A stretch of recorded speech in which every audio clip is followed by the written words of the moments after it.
Tēnā koutou katoa. Welcome everyone to the 2021 Ryman Prize presentation. My name is Richard Umbers.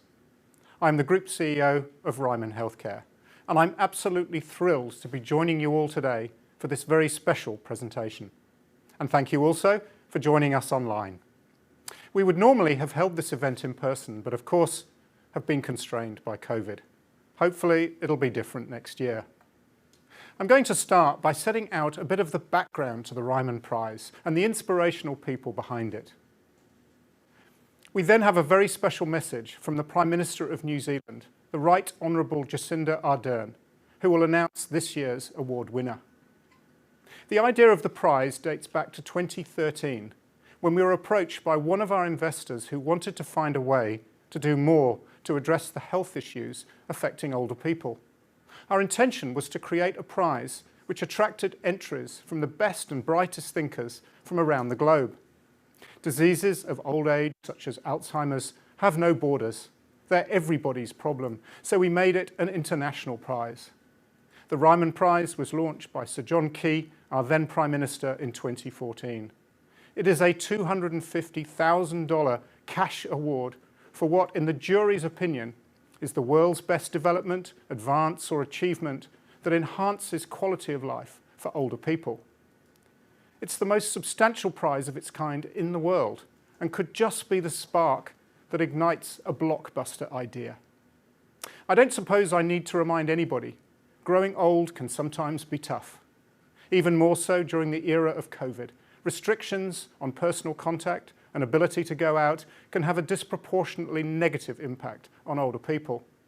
The havoc we saw in countries like Britain, Spain, Italy and the United States last year showed us just how devastating the impact on the older generation could be.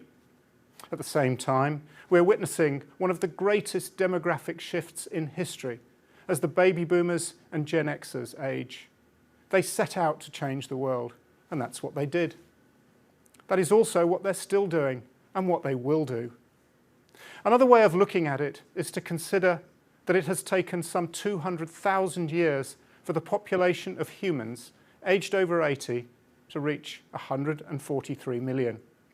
It's going to take only 30 years for that number to triple to 426 million.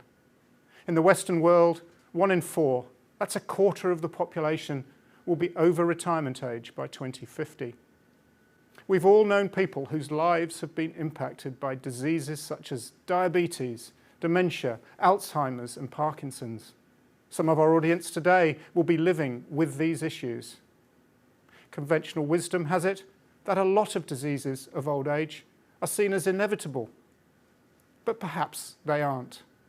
We cannot hold back the aging process, but perhaps we can make the journey more comfortable.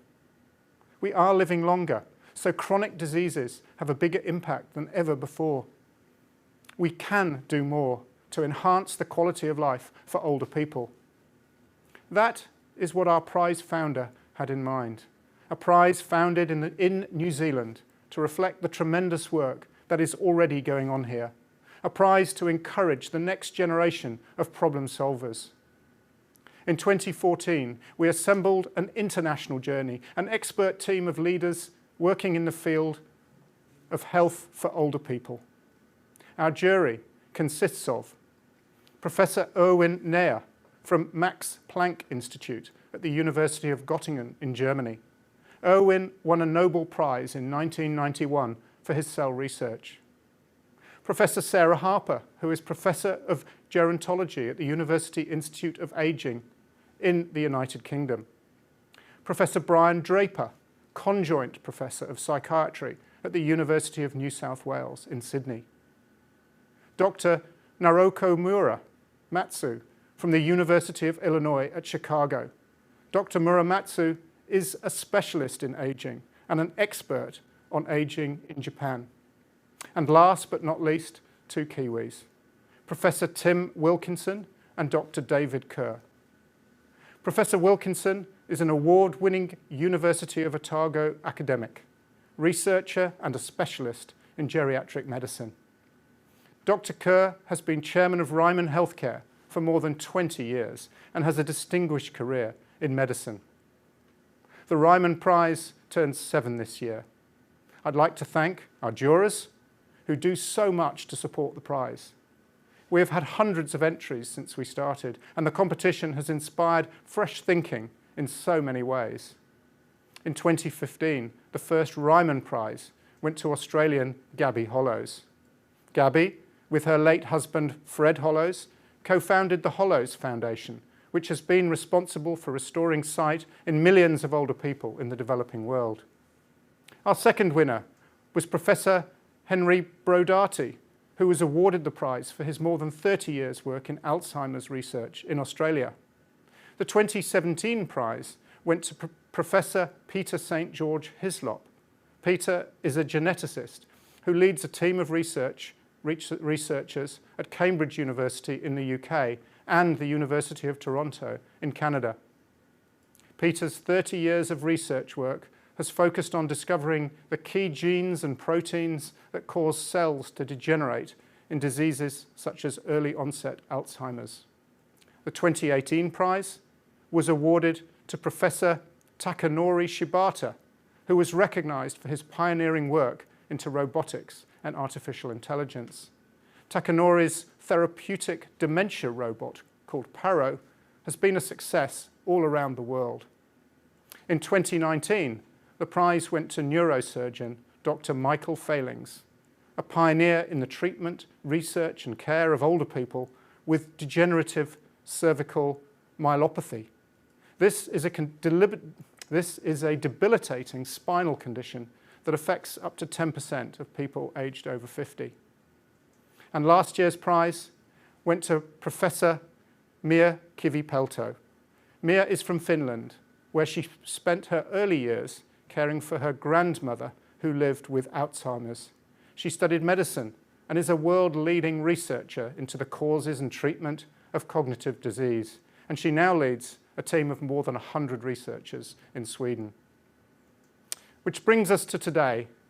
We are about to learn who is going to join Mia, Michael, Gabby, Henry, Peter and Takanori's exclusive circle.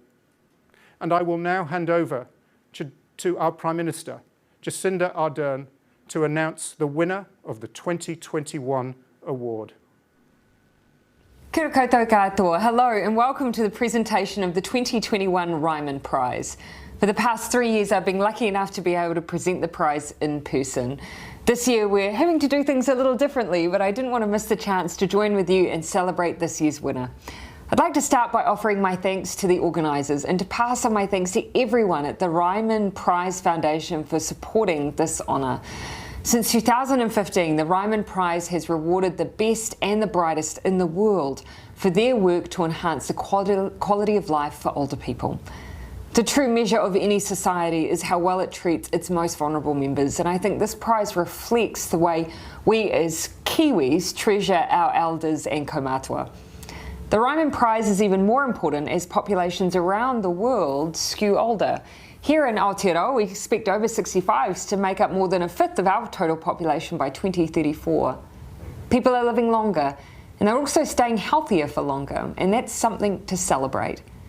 Innovators like those celebrated by the Ryman Prize are making a fantastic contribution to ensuring that older people can enjoy a better later life. Today, it's my very great pleasure to announce the latest in a long line of wonderful winners. I'm delighted to reveal that the 2021 Ryman Prize has been awarded to Dr. Kenneth Rockwood, Professor of Geriatric Medicine and Neurology at the University of Dalhousie in Halifax. Dr. Rockwood is a truly outstanding clinician and academic who has spent many decades combining his practical experience with research to try and truly understand the causes of aging and decline. His clinical frailty scale is used internationally, and he's made a massive contribution to scientific literature with hundreds of peer-reviewed articles and contributions in the world's leading medical research journals. One of his greatest contributions has been to combat ageism. His work has helped debunk common misconceptions that complex problems faced by older people, like cognitive issues and frailty, were part of normal decline and that treatment options were limited. His other great contribution has been as a teacher and a clinical leader, inspiring talented specialists to join the field. As a result of his inspiration, the work of a whole new generation is on course to benefit older people around the world in the years to come. Without a doubt, Dr. Rockwood has made an enormous contribution to the health and care of older people. Congratulations on this remarkable body of work. It is truly deserving of this honour, and we thank you for it. Thank you, Prime Minister. We would now like to play you a short video about the work of Professor Ken Rockwood before we hear from the winner himself.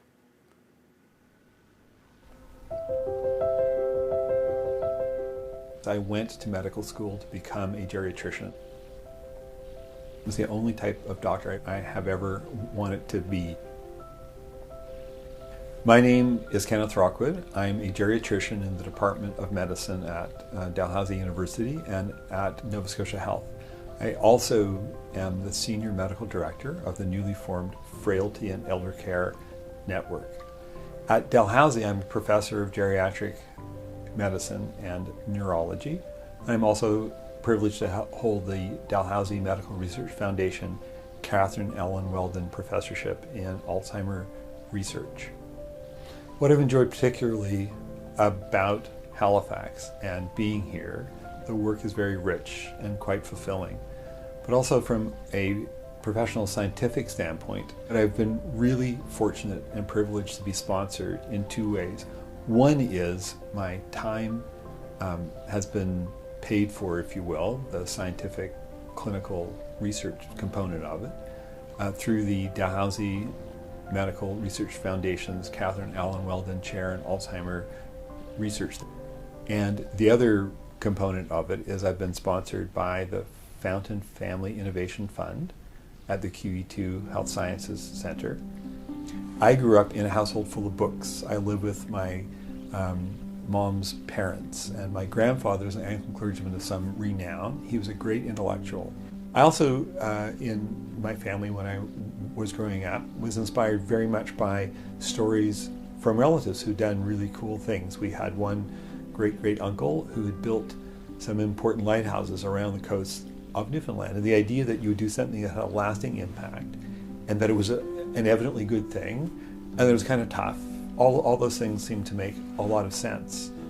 And that manifests itself in varying ways in me. So for example, for a few years, I was a firefighter, and I learned all sorts of cool things about how teamwork actually worked, about how decisions were made under constrained circumstances with incomplete data. And it was experiences like that that really all seemed to me to come together in geriatric medicine. I've been so privileged in so many ways, and across my career I've worked with fantastic people. Probably the person to whom I owe the greatest debt intellectually is Arnold Mcninski. Arnold was a mathematician. He died just in May of 2021. He and I spent a few years trying to figure out what frailty was. So one thing that Arnold and I worked out early on was something called the Frailty Index. And the Frailty Index is a way to understand how fit or frail an individual is, such that studying how the Frailty Index behaves in different illnesses or in different populations or in different samples gives us some insight into how to improve care or how to prevent frailty. And it also gives rise to this important idea that people aren't just frail or not frail. As the pandemic unfolded, a lot of the insights that we had developed as a consequence of that work, which went on for about 14 years prior to the pandemic, wound up being quite useful. When a complex system, when a formally complex system is about to fail, it often fails with its highest order functions first. So for humans, the things that we've evolved to do, stand upright, not fall down, pay attention, use our opposable thumbs, engage with other people, those are the things that tend to go awry when someone is really quite ill. The expectation was you should know that you had COVID because you had a cold or you had a fever. And yet the early studies started to show that that wasn't the most common way that an older person showed that they had COVID. It was that they got confused. or they had decline in their function. And these were challenges. And we were able then to put into practice and think clearly about all the ways in which frailty would predispose someone to get COVID-19. So if they were exposed, how much of an exposure did they need before they developed the illness? If they got the illness, how did it express itself? Winning this award, I'm hopeful that it will be a big boost for the work we're trying to do. And there's two types of work. One work is the research, but also the work I'm doing now as the Senior Medical Director for the Frailty and Elder Care Network. There's a lot of things that we're keen to introduce here. There's things that we've seen work elsewhere in the world, and I want to get the chance to try them here. Whatever we can do to bring forward the message that frailty is a manageable condition, and it's something that we need to get used to being happy with as healthcare providers and not looking at people resentfully, which we won't do if we're no longer frustrated by the apparent complicatedness of their illness. I'm hoping all these things will speak to better times ahead for research on frailty and for clinical care of frail older adults, particularly when they become acutely ill. A most deserving winner, Ken Rockwood. And now, on the line, live from Halifax, Nova Scotia, where it's 10 at night and pretty cold, -2 degrees, is Professor Ken Rockwood. Ken, would you like to say a few words? Yes, thank you. It's a great honor to have gotten this award, and I'm really happy for the opportunity to share some of the lessons that have gone into the work and to hopefully use the award as a way to further some of the things we're trying to do in these parts. Ken, I must say, from myself and all the team here at Ryman, many congratulations for that. Obviously, it's a prize, a cash prize. Do you have any ideas at this stage how you might spend the money?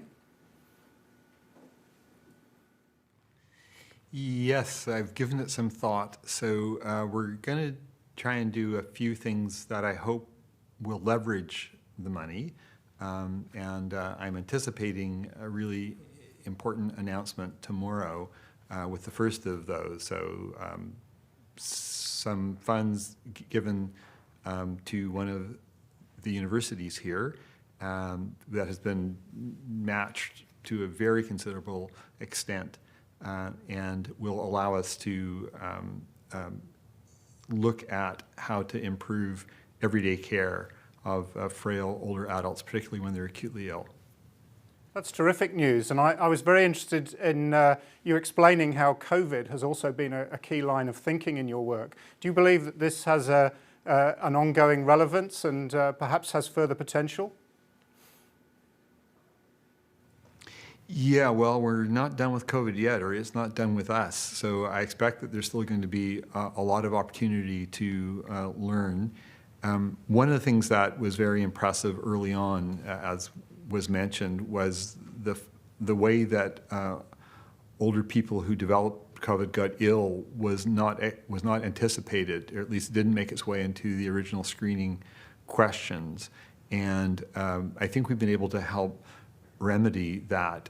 But there's some other really important questions, and we've been very fortunate to be involved with some of that. I mean, one of the things that was very striking was to see people who had been repeatedly exposed to COVID, older adults who lived in long-term care, being repeatedly exposed, and for some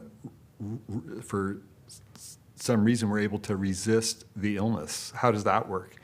And why didn't that correlate better with their frailty, for example? So there's a lot of opportunity around that in terms of understanding aspects of the immune system that might still allow you to fend off viral illness, but maybe not resist some of the immune dysfunction of aging itself. Tons of questions along those lines, I think, will remain to be addressed, and certainly inspiring us to try and think more broadly about those issues. It sounds a most exciting line of inquiry, and obviously we wish you every success with that. I was fascinated to see that you had a previous career as a firefighter as well. Do you still keep in touch with the profession? Oh, absolutely, I do. My wife is here tonight, and I'm sure she's smiling at it. I subscribe to some of the online journals and am friends with some of the people that I trained with way back when, and I've been struck by the many ways in which the two lines of work have some overlap in them. You mentioned quite a number of people who've made an impact on you over the years. Is there anything further you'd like to say, or anyone further you'd like to thank before we pass on our final congratulations?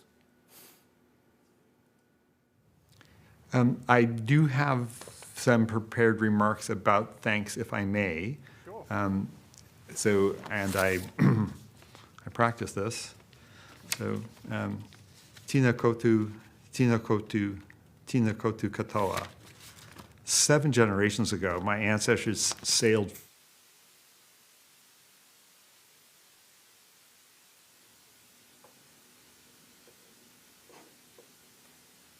I think we might be having a little trouble with the link. If we'll just take a few moments just to pause there. Obviously, Ken Rockwood, there were a few people he was very keen to thank, and obviously in his long and distinguished career, he has a lot of people who've contributed. Ken, are you back with us, and are you able to carry on? I'm hoping that I can. Can you hear me now? We can hear you. Carry on. I hope you got the first part of my poor Maori. So I'm just going to say that I live now in Halifax, Nova Scotia, Canada. My family name is Rockwood. My first name is Kenneth. Tina Tatu Katoa. So obviously it's a great honor to get this award. As you well know, your country and your Prime Minister are held in high esteem for the way in which you have combated the pandemic. And I can tell you that one of the things that we're very proud of here in this province is the work that we have done to keep the case counts low. And it's been a great thrill to be compared to New Zealand in terms of how we've been able here in Nova Scotia to tackle that. And I think that that spirit of looking towards New Zealand as a place where we could be inspired by is something we can carry forward to the new pandemic. And I'm hoping too that the luster that goes with the Ryman Award we can leverage here to help motivate and reassure people as we try and tackle frailty, which in some ways will be the new part of the new pandemic of aging. The generous citation to the body of work from the Prime Minister really obliges me, though, to thank some of the key people who have helped me with this and with whom I have worked quite closely. Of course, Arnold Mcninski, of whom we've heard. I'm also mindful of several colleagues and students, and have had the great privilege at my age to have people who started off as students and turned into colleagues, trusted colleagues. And that's a special list, and I will name a few people along those lines. Melissa Andrew, Ravi Bhatt, Dan Carver, Sherry Chapman, Ruth Hubbard, Sam Searle, Olga Theo, Lindsay Wallace, David Ward. We've also have benefited from many funding agencies, and in particular, I want to draw to attention some local philanthropy, which has been key, as we had mentioned. In order to do work that is innovative, you have to take a risk. In order to take a risk, you have to be able to still continue when things don't work out, because otherwise it wouldn't be a risk. And so I particularly am grateful, as mentioned, to the Dalhousie Medical Research Foundation and the Fountain Family Fund of the QE2 Health Sciences Foundation. I acknowledge, too, the generous support of Research in Nova Scotia and Research and Innovation at Nova Scotia Health. I want to make this point, too. Elder care, geriatrics, this is a team sport. And so I've also been able to get great inspiration and trust and help from several clinical colleagues across a variety of disciplines. And I'm really glad too that Andrew Rutenberg, professor of physics, is allowing us to continue the quantitative work that we did with Arnold to really try and understand frailty as a complex state. I have to thank, or I must thank, my family. Our sons, Michael and James, have actually collaborated with us several times.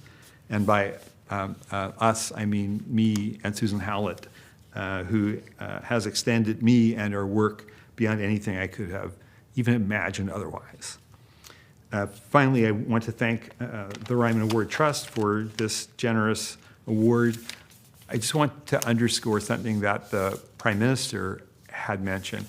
Any country that had a baby boom saw that baby boom turn 75 in 2021, the leading edge of that boom. And age 75 is the year at which many of the diseases of aging really accelerate.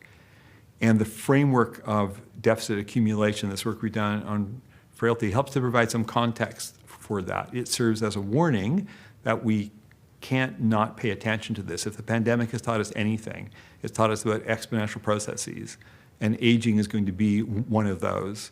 But it's also taught us that careful investigation and using the right tools and framing the research in the right way can provide a lot of insights into how the diseases of aging work.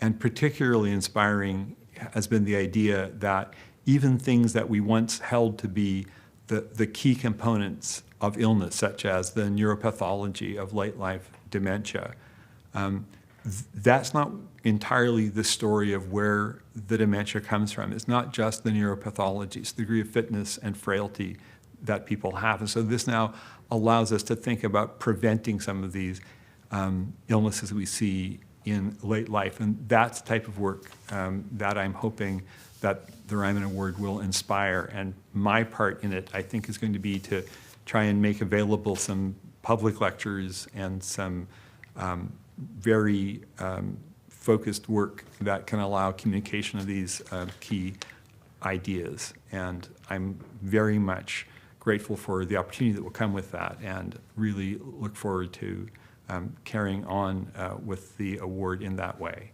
So I thank you for all of that. We're honoured to be able to support your work, and once again offer our warmest congratulations, and also all the very best with your future work in this field. Thank you. Thank you very much.